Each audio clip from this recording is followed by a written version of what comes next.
उस ब्राह्मण की तरफ मुड़ा और जैसे ही उस ब्राह्मण का दर्शन किया राजा बलि ने, राजा बलि उस ब्राह्मण के होकर के ही रह गए। उस दर्शन से उनकी आंखें तृप्त ही नहीं हो पा रही हैं, उसे ये देखते रह गए। इधर शुक्राचार्य कहते हैं कि हे राजन, ये 100वां संकल्प जल्दी से पूर्ण करो, तुम नहीं जानते हो ये कौन आ गया तुम्हारे पास। बलि ने कहा महाराज कौन आ गया, हम नहीं जानते तो आप बता दीजिए।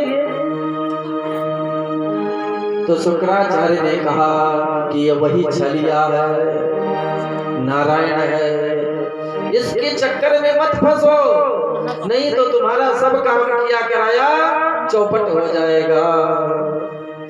कहा महाराज क्यों? कहा ये तो वही लक्ष्मीपति है जो तुमसे याचना कर रहा है, ब्राह्मण के रूप में खड़ा हुआ है, तो इसके चक्कर में मत आना। तो राजा बलि कहने लगा कि हे गुरुदेव, मैं आपसे आज तक कोई प्रश्न नहीं किया, कुछ नहीं पूछा, आपने जो कहा जैसे कहा मैं आपके कहने अनुसार कार्य करता रहा, लेकिन मैं आज आपसे एक बात पूछना चाहूंगा कि भगवान गुरुदेव आप ये बताएं कि यज्ञ करने का फल क्या होता है। तो शुक्राचार्य ने कहा कि यज्ञ करने का फल होता है कि भगवान की प्राप्ति हो जाना, भगवान के श्री चरणों की कृपा हो जाना।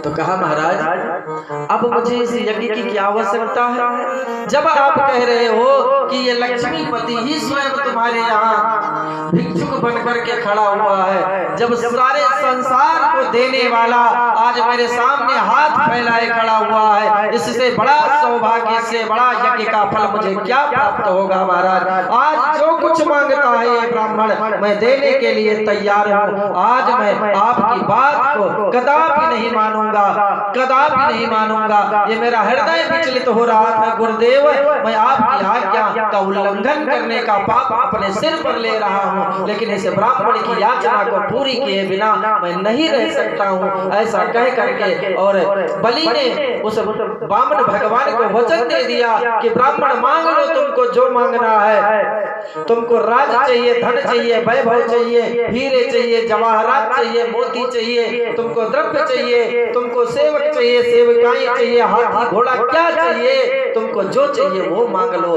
भगवान हंसने लगे और मुस्कुरा करके कहने लगे कि राजा मुझे ये सब कुछ नहीं चाहिए, ये सब धन वैभव तुम्हारा, तुम्हें मुबारक हो। कहा फिर क्या चाहिए? अरे कहा आप नहीं जानते हो, अभी मैं आ रहा था रास्ते से तो एक सेठ जी के दुकान के सामने मैं वहां बैठ के थोड़ा संध्या पूजा करने लगा, इतने में सेठ जी आए और कहने लगे कि बाबा आए जल्दी उठो, यहाँ से हमें दुकान लगानी है। अब बताओ हमारी संध्या पूजा